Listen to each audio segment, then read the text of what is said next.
पुराना मकान, एक सच्चा वाक़या। मेरा नाम ज़ुहैब है और मैं रावलपिंडी का रहने वाला हूँ। मेरे दादा फ़ौज में थे और आज से 50 साल पहले उन्होंने एक वीरान इलाके में ये घर तामीर किया था। उस वक्त हमारे घर के अलावा दूर दूर तक कोई दूसरा घर नहीं था। हमारा पूरा ख़ानदान एक ही घर में रहता था। घर बड़ा होने की वजह से कोई परेशानी नहीं होती थी, लेकिन कभी कभी इस घर में कुछ अजीब व गरीब वाक़यात पेश आते रहते थे। हमारे घर के बड़े इन वाक़यात को नज़रअंदाज करते रहते थे ताकि हम बच्चे डर ना जाएं, या फिर ये सब उनके लिए एक मामूली सी बात थी। दादा अब्बू कुरान के हाफिज़ भी थे। जब से ये घर तामीर हुआ था, इस तरह के वाक़यात पहले दिन से ही हो रहे थे। जब मैंने थोड़ा बहुत होश संभाला तो तब मैंने भी इन वाक़यात पर गौर करना स्टार्ट किया, या शायद बहुत छोटा होने की वजह से पिछले वाक़यात मुझे याद ही नहीं रहे थे। जब मेरी उम्र 10-11 साल थी, मैं, अम्मी और अब्बू एक ही कमरे में सोते थे। तब भी मेरे जहन में ये बात मौजूद थी कि आधी रात के वक्त हमारे घर के सहन में अक्सर किसी के चलने फिरने की आवाज़ें आती थी। एक रात मेरी बड़ी कज़न उठी, शायद उसे पानी पीना था। जब वो कमरे से बाहर निकली तो उसे सहन में कोई औरत नुमा मखलूक खड़ी नज़र आई। सहन की लाइट ऑफ होने की वजह से वो पहचान न सकी कि ये कौन है।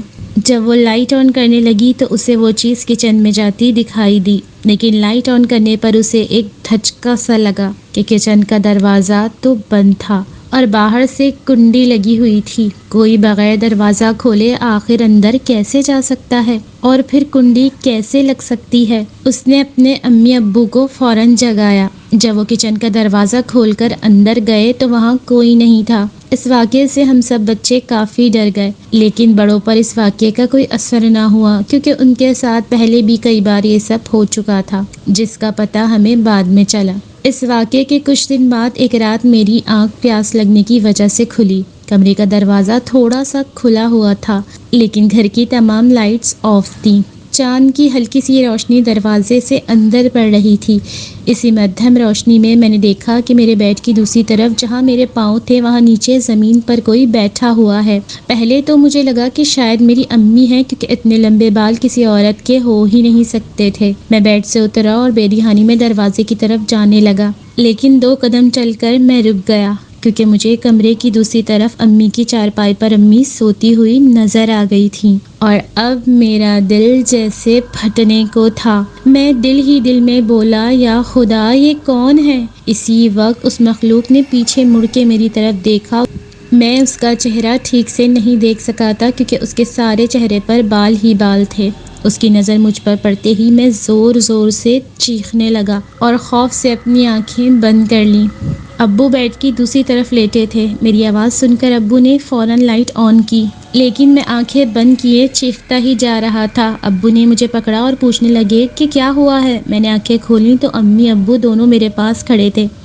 मैंने उनको पूरी बात बताई तो अब्बू ने पूरा घर मेरी तसल्ली के लिए देख लिया, मगर वहाँ कोई नहीं था।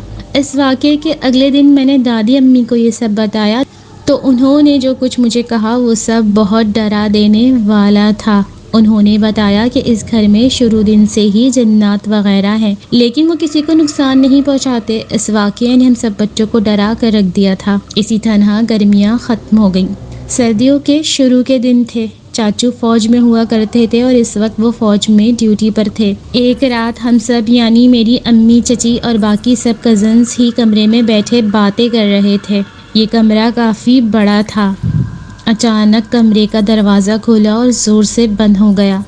पहले हम समझे कि दादा अब्बू या दादी अम्मी में से कोई होगा, लेकिन फिर सोचा कि अगर वो होते तो कमरे में लाजमी आते। हम सब बाहर निकले, सहन की लाइट ऑन की। रात को सहन की लाइट इसलिए ऑफ करते थे कि दादा अब्बू का कमरा सहन के बीच में था और रोशनी में उनको नींद नहीं आती थी। जब हम सब दादा अब्बू के कमरे में गए, दादा अब्बू और दादी अम्मी गहरी नींद सो रहे थे। पूरा घर देखा मगर कोई नज़र न आया। हमारा घर पूरा बंद है और सिर्फ सहन छत तक खुला है। ऐसा भी नहीं हो सकता था कि कोई चोर आया हो। मेरी अम्मी और चची ने हमें ये कहकर तसल्ली दे दी कि हवा की वजह से दरवाज़ा बंद हुआ होगा, लेकिन हम सब जानते थे कि यह हवा की वजह से हरगिज़ नहीं हुआ। اگلے دن جب ہم نے یہ بات دادا ابو اور دادی امی کو بتائی تو دادا ابو نے کہا کہ تم سب کو جو قرآنی آیات یاد کروائی ہیں میں نے، وہ سب رات کو پڑھ کر سویا کرو۔ دادا ابو نے 1985 سے پہلے ہی فوج سے ریٹائرمنٹ لے لی تھی، اور جب ہم سب بچے اسکول جانے لگے تب سے ہی دادا ابو ہمیں قرآن مجید پڑھانے لگے۔ دادا ابو روز اونچی آواز میں تلاوت کرتے تھے، اس طرح ہمیں تسلی رہتی تھی کہ جس گھر میں قرآن کی تلاوت ہوتی ہے وہاں جنات نہیں رہ سکتے۔ آہستہ آہستہ زندگی گزر رہی تھی۔ جب میری عمر 13 کی ہوئی تو دادا ابو بیمار رہنے لگے اور نظر بھی کمزور ہونے لگی۔ اب دوبارہ سے اسی طرح کے واقعات ہونا سٹارٹ ہو گئے۔ روز رات کو 12 سے 1 بجے چھت پر کوئی بھاگتا تھا جس کی آواز ہمیں صاف سنائی دیتی۔ اس وقت چاچو نے بھی ریٹائرمنٹ لے لی تھی۔ چاچو روز چھت پر جاتے لیکن وہاں کوئی نہ ہوتا، لیکن کچھ ہی عرصے میں سلسلہ خود ہی ختم ہو گیا۔ ایک دن ویسے ہی سب گھر والے بیٹھ کر باتیں کر رہے تھے اور پرانی باتوں پر بحث کر رہے تھے کہ چاچو مجھے کہتے ہیں کہ تمہاری امی سب سے زیادہ اس گھر میں ڈرتی تھی۔ میں نے امی سے پوچھا تو امی کہتی ہیں کہ وہ پہلے نہیں ڈرتی تھی، لیکن ایک دن رات میں اکیلی سو رہی تھی تو کوئی بچہ آ کر میری ٹانگوں پر بیٹھ گیا۔ جب میں نے اس کے سر پر ہاتھ لگایا تو مجھے کانٹے لگے۔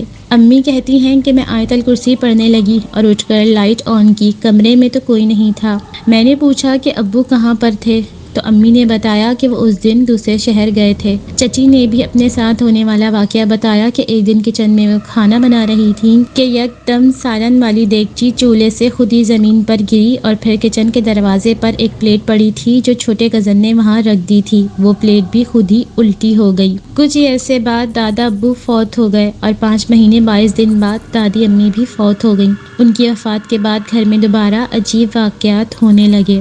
ہمارے گھر کے ساتھ ہی ہمارا دوسرا گھر تھا۔ یہ دونوں ایک گھر جیسے بنے ہوئے تھے۔ دونوں گھر دادا ابو کے نام پہ تھے۔ دادا ابو کی وفات کے بعد دوسرا گھر چاچو نے رکھ لیا اور وہ وہاں شفٹ ہو گئے، اور جس گھر میں ہم رہتے تھے وہ ابو کے نام ہو گیا، اور وہاں اب صرف میں، امی اور ابو رہنے لگے۔ علیحدہ گھر میں رہنے کی وجہ یہ تھی کہ بڑے کزن کی شادی کرنے لگے تھے۔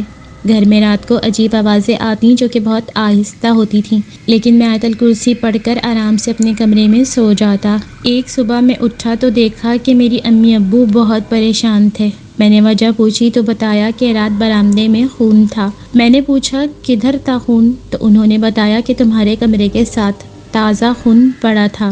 میں نے کہا بلی تو کوئی جانور مار کر نہیں لائی؟ امی نے کہا کہ گھر کے سارے دروازے بند تھے تو بلی کہاں سے آتی؟ یہ سردیوں کے دن تھے اور یہ واقعہ رات 2 بجے کے قریب کا تھا۔ امی نے کہا میں نے رات کو ہی خون صاف کر دیا تھا۔ انہی دنوں میری چچی رات کو سو رہی تھی تو اچانک سے اسے ہاتھ پر زور کا درد محسوس ہوا تو فوراً آنکھ کھل گئی۔ جب ہاتھ کی طرف دیکھا تو وہاں کسی کے کاٹنے کے نشان تھے۔ دانتوں کے نشانات کسی انسان کے جیسے تھے۔ ایک بار میری چھوٹی کزن اپنے گھر میں اکیلی تھی، اس کے سامنے کوئی باہر کی طرف سے بھاگتا ہوا آیا اور دوسرے کمرے میں گھس گیا۔ وہ سمجھی کہ اس کی امی ہے، وہ فوراً اسی کمرے میں گئی لیکن وہاں کوئی نہیں تھا۔ پھر وہ کزن بھاگ کر ہمارے گھر آ گئی۔ اب تو ان باتوں کا ہونا ہمارے لیے کوئی نئی بات نہیں تھی اور ہمیں ان سب کی عادت ہو گئی ہے۔ دن میں بھی صحن میں پڑی لکڑی کی چارپائی پر کسی کے بیٹھنے کی آواز آتی ہے، لیکن جب وہاں دیکھو تو کوئی نہیں ہوتا۔ اب میری عمر 19 سال ہو گئی ہے اور ابھی بھی عجیب واقعات کا سلسلہ جاری ہے۔